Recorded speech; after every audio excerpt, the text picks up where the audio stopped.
Shalom Bracha, voici nos commentaires sur la paracha de Mishpatim. La paracha de Mishpatim, c'est la 18e paracha de la Torah. 18, ça nous dit Haï. C'est quoi Haï? Pourquoi? Parce que à travers les lois, Mishpatim, n'est-ce pas, on revit. On a la vie véritable sur terre. Alors, cette paracha de Mishpatim, elle est articulée en 118 versets. Pourquoi 118? C'est deux fois le nombre premier 59. 59, c'est quoi? C'est un nombre premier. C'est 18. 18 nombres premiers. C'est-à-dire, il est en conformité à l'infrastructure de la Torah, de cette paracha, avec la 18e également. Et c'est quoi 59? Eh bien, ce sont les 59 lettres à travers lesquelles les 13 attributs de miséricorde divine sont rédigés. Pourquoi deux reprises? Parce que c'est écrit Ve'el Mishpatim. C'est-à-dire quoi Ve'el Mishpatim? Et ça encore. En quoi encore? Avec, ça vient s'ajouter aux Mishpatim qui ont été donnés avec les 10 commandements de la paracha précédente. Nous disent nos Chachamim, ce Ve'el, ce Vav, il te dit c'est une suite. Il ne faut pas les séparer. C'est-à-dire que les 10 commandements ont été donnés le matin jusqu'à midi. Et l'après-midi, la paracha de Mishpatim ont été donnés. Ainsi nous dit le Sod. Ça c'est le matin et ça c'est l'après-midi. Combien de mitzvot on a dans parachat Yitro? C'est la 17e paracha. Il y a 17 mitzvot. Combien dans parachat Mishpatim? 53 mitzvot. Regarde. 17 plus 53, combien ça te fait? 70. C'est-à-dire, en l'espace de journée, incroyable, on donne 70. Au niveau mathématique, 53, c'est un nombre premier. Lequel? Le 17e nombre premier. Et 17, c'est quoi? C'est ce qui a précédé. C'est-à-dire, 17, c'est le père. 53, c'est la suite, c'est l'enfant. C'est-à-dire, 17e nombre premier, c'est 53. Alors voilà comment il se suit. L'après-midi, il suit le matin. Tout comme au niveau chronologique, temporel, ainsi au niveau maintenant des Mishpatim. C'est-à-dire, c'est une seule succession. 17 et 13. Ça te fait 70. Voyons de quoi il s'agit. Pourquoi 17? 17, attends, c'est pas c'est quoi 17? Tu cherches le premier mot dans la Torah qui vaut 17? Tu vois, c'est Tov. Alors, toute la Torah, ce que Dieu sort de lui, comme Mishpatim, c'est quoi? C'est une définition de Tov. Alors, si le père, il est Tov, le fruit, il est la même chose, 53 et 53 aussi, c'est une dérivation. Dérivation de quoi? Du Tov. Donc, c'est ensemble, c'est aussi ça. Et alors, où est-ce qu'il était de le Tov? Aïtzada Tovara, où c'est? Au Gan du Eden. Oui ou non? Et combien ça vaut le mot Gan? 53. Ishtabach chez moi. Voilà donc ici, tu as ici, Gan, 53. Alors, quand tu vas voir, quelle est la gematria de Mishpatim? Mishpatim, sa gematria, c'est 479. 479, c'est quoi? C'est un nombre premier. Lequel? Le 93e nombre premier. 93, c'est quoi? La gemat, c'est 3 fois 31. Et 93, la gematria de Magen. Qu'est-ce que c'est Magen? Un bouclier qui te protège. Autrement dit, toute la paracha de Mishpatim, toutes les lois qui sont là, tu les exécutes, eh bien, ils vont te protéger. Comme un véritable bouclier. Et 93, c'est quoi? C'est 3 fois 31. Pourquoi 3 fois 31? Parce que nous, on a un bouclier. Quel bouclier? C'est les téphilim. Les téphilim qui ont dans chaque boîtier 31 versets. Et pourquoi il y en a 3? Parce qu'on doit faire le matin Rashi et Rabbeinu Tam, et l'après-midi Shimoucha Rabba. 3 fois 31, ça te fait 93. Ça, c'est le Magen de Abraham. J'apporte une preuve ultérieure d'ici. Pourquoi, d'où on doit porter les 3 paires de téphilines. Et si tout ça ne te suffisait pas, on va voir maintenant ici, sur tout l'ensemble du Sefer de Shemot. Tout l'ensemble de Sefer de Shemot, il est composé de 1209 versets. Pourquoi 1209 versets? Parce que 1209, ce n'est que 3 fois 403. Et c'est quoi 403? Voilà les 4 parachutes qu'il y a dans un boîtier des téphilines. Ces 31 versets sont rédigés en 403 mots. 403 pour Rashi, 403 pour Rabbeinu Tam, 403 pour Shimoucha Rabba, 1209. C'est tout le Sefer de Shemot. Où on a été bar mitzvah, tous, de 13 ans à 17 ans, à 70 ans, à 120, à 80 ans, où on était tous bar mitzvah? Au Mont Sinaï, ou dans le Parashat Yitro. C'est-à-dire tout le Sefer de Shemot, il vient te dire quoi? Une preuve ultérieure, combien des mots tu dois mettre sur ta tête en un jour. Et si toi tu mets 1209 mots dans le courant d'une journée, tu as un véritable magen. De quoi? Un magen de, on va voir tout de suite maintenant, si je l'ai apporté ici. Non, c'est dans une autre conférence, mais enfin, je vais vous le dire tout de suite. Il y a 4 mondes de sainteté d'où nous provenons. Atzilut, Beria, Yetzira, Asiya, qui sont animés par Yud, Ke, Vav, Ke. Le Titez, il y a les 4 mondes d'impureté, qui s'appellent Tohu, Vavo, Rocher, Tehom. Voilà donc ces 4 mondes d'impureté qui viennent nous attaquer à longueur de journée. Nous, Akash Baruch Hu, il nous donne un magen. Et quel est ce magen? Les téphilines. Et les téphilines, quoi? Les 3 paires de téphilines. Chacun a sa fonction.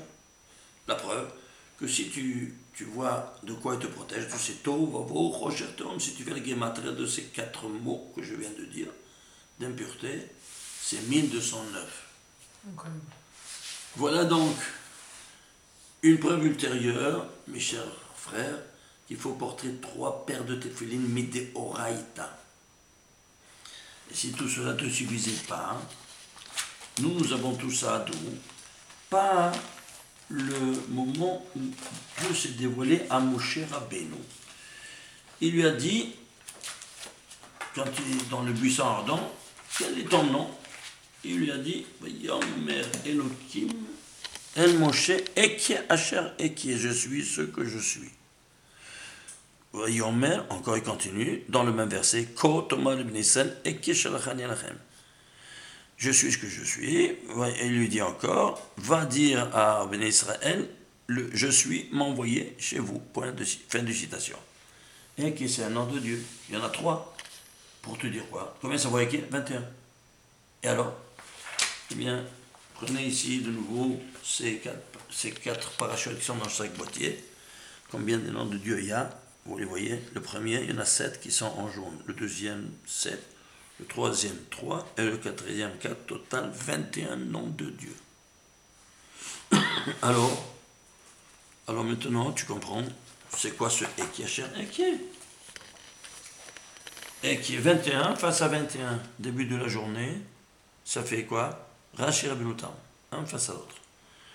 Fin du verset, fin de la journée, un autre 21, qui c'est Shimoucha Rabba. Ok? Ceci étant dit, alors maintenant on va prendre cette infrastructure de tout le Sefer Shemot qui est écrit en 1209 versets. Regardez comment il est structuré, c'est incroyable. Maintenant, on va prendre ici jusqu'à Parashat Yitro. Et combien de misvot il y a? Il y a 21 misvot qui sont renfermés dans 2 parachutes. Bo et Béchalach. 21 misvot. Ici, Yitro Mishpatim 17, 53, 70. Et ici, le reste, encore 5 autres parachutes. Jusqu'à la fin du livre de Shemot, il y en a 21. 21 face à 21. Ekie, Asher, Ekie. Avec ça, au milieu, qui est quoi? Qui ça fait quoi? 70. Pourquoi 70? Parce qu'au niveau historique, qu'est-ce qu'on a eu? Je suis dans le premier Beth Amikdash, comme je serai dans le deuxième Beth Amikdash. Et entre le premier et le deuxième Beth Amikdash, combien des années il y a? 70 ans. Je suis ici comme je suis là. Vous voyez ça? Incroyable, hein? Ainsi de suite. Donc vous voyez ici comment cette infrastructure invisible de la Torah, de comment elle nous parle. Ceci étant dit, je vais vous montrer ici, il y a 53 mitzvot, elle est richissime. Je vais prendre une mitzvah. Et tu dis, Aïn tachat aïn, shen tachat shen, zagil tachat. Œil pour œil, dent pour dent. Hein? C'est comme ça. C'est la loi du talion. Les antisémites ont pris cette loi pour en faire, n'est-ce pas, le moteur qui va animer la haine contre la Torah de Moshe pour faire une nouvelle Torah. Quelle Torah ils ont fait? Ils ont fait, comme vous savez, la réforme du judaïsme, la chrétienté. Si vous allez voir dans les évangiles tout ça, notre Dieu est un Dieu pas comme le vôtre de vengeance. Il te dit, l'œil pour œil, dent pour dent, on enlève un œil. Pour si tu enlèves l'œil de quelqu'un, c'est un Dieu d'amour qui est basé sur l'esprit et pas sur la matière, c'est tout des bobards. Ils ont pris cette loi pour montrer la cruauté de ce Dieu mosaïque, imaginez-vous ça. C'est-à-dire, il s'est trompé, le Créateur, qui vient rôle. Alors c'est pour ça qu'il est venu maintenant réformer. Rien de tout ça. Ça, c'est la propagande antisémite la plus virulente et la plus cruelle et la plus fausse. Je vais vous montrer la base de cette loi. Regardez. Aïn tachat aïn. Une des 53 mitzvot. Shemot, 21e chapitre, 24e verset. Il te dit, voilà, la voilà du talion, elle s'exprime ainsi. Qu'est-ce que ça veut dire, aïn tachat aïn? Tu veux me traduire, s'il te plaît? Aïn, l'œil, sous l'œil. Un face à l'autre. Comme ça, ils ont interprété ces abrutis diplômés qui ont fait la réforme du judaïsme. Non, ça ne veut jamais y a eu cette expression-là. Tu vas prendre l'Aïn, les lettres de Aïn, en dessous, c'est-à-dire qu'est-ce qu'il y a après les lettres Aïn. Alors tu vas prendre les 22 lettres de l'alphabet. Aleph, Bet, Gimel, Dalet, He, Vav, Zayin, Het, Tet, Yud, Rav, Lamed. En ordre chronologique. Et tu vas prendre les lettres de Aïn. Où est-ce qu'elles sont? Le voilà. Aïn, Yod, Nun. Vous les voyez ici ou pas? Vous les mettez ici. Et prenez celles en dessous, c'est-à-dire celles qui viennent après. Après le Yod, qu'est-ce qu'il y a? Le Chaf. Après le Aïn, le Aïn, oui. Et qu'est-ce qu'il y a? Il y a le P. Il y a le P. Après le Nun, qu'est-ce qu'il y a? Il y a le Samer. Et après le Yod, qu'est-ce que le Chaf? Tu les mets ensemble, qu'est-ce que ça fait? Kesef dans l'ordre. C'est-à-dire quoi, qu'est-ce que dans l'ordre? L'argent. C'est-à-dire la valeur de cet œil, tu calcules combien ça vaut financièrement, économiquement, le dégât qu'il a posé, tu le payes avec l'argent et pas avec un autre œil. C'est clair maintenant? Je suis très bien placé pour en parler de ces choses-là parce que malheureusement j'ai fait un doctorat malheureusement à l'université catholique du Sacré-Cœur du Vatican. Et j'étais animé de toutes ces aberrations de leur interprétation odieuse. Et j'ai vu des choses que je peux le témoigner. Je croyais que c'était des fables, c'était comme ça une propagande antisémite, que les Juifs, par exemple, ils avaient la queue. Vous savez ça? Eh bien, j'en étais moi-même témoin. Un jour, je montais, l'université, tout le monde me connaissait, j'étais l'unique Juif parmi 17 000 chrétiens. Et tout le monde me connaissait. Et j'avais le kippa. Et je montais un jour avec mon imperméable. Après un jour de pluie, je montais les escaliers et la ceinture, elle sortait de derrière. De derrière. Je ne sais pas comment elle a fait, elle sortait derrière. Et ceux qui montaient derrière moi, il me faisait comme ça, il me dit, Davide, copriti la coda. Copriti la coda, c'est couvre-toi la queue parce que ta queue elle sort dehors.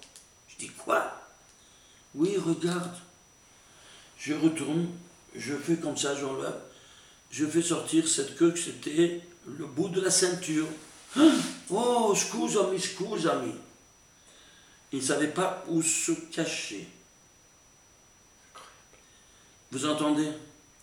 Un véritable témoignage. Parce qu'ils étaient animés que les Juifs, ils ont une queue. Comme ça, l'Église leur a enseigné. Ces bandits. D'où vient l'antisémitisme? D'où vient la Shoah? Tout ça venu ça de l'Église.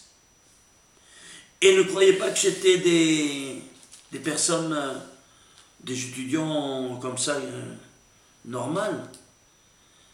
Dans cette université, j'étais avant aussi à la Bocconi. Bien, mes collègues, ils sont chacun aujourd'hui, un était le PDG de l'Italia, l'autre le PDG d'une des grosses chaînes de télévision en Italie. Le troisième, il est devenu le Premier ministre d'Italie, Mario Monti. On était ensemble. On était avant à la Bocconi.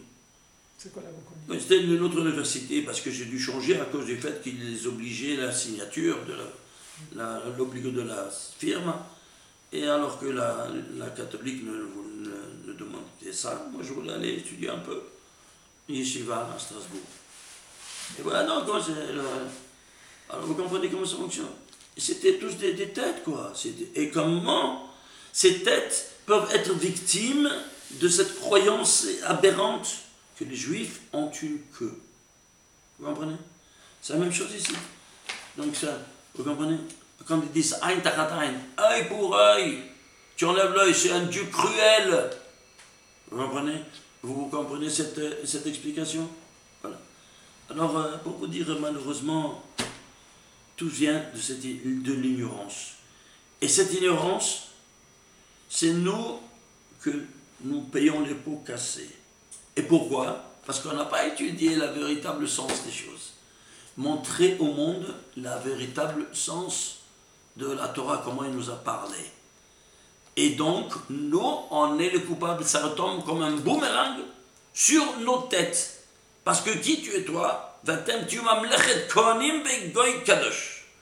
Vous êtes un peuple saint et une nation de prêtres. On est pour les nations du monde ce que les Kohanim sont pour nous. Eux, ils attendent de voir les 4 vérités et pas ce qui a été camouflé par la propagande antisémite de ces abrutis diplômés. Alors si nous, on n'étudie pas ces choses-là, on ne sait pas ces choses-là, on ne pourra jamais montrer ces 4 vérités. Alors, de quoi tu t'étonnes? Ça retombe sur nos têtes comme un boomerang. Donc d'ici là, qu'est-ce qu'il nous reste à faire, mes chers frères et sœurs? Étudier pour montrer comment le Créateur nous a parlé. La beauté de ce langage. Et quand on voit ces choses-là, alors comment eux-mêmes se rendent compte? Ils ont été victimes de toutes ces propagandes antisémites. Shabbat, Shalom, Moudourach.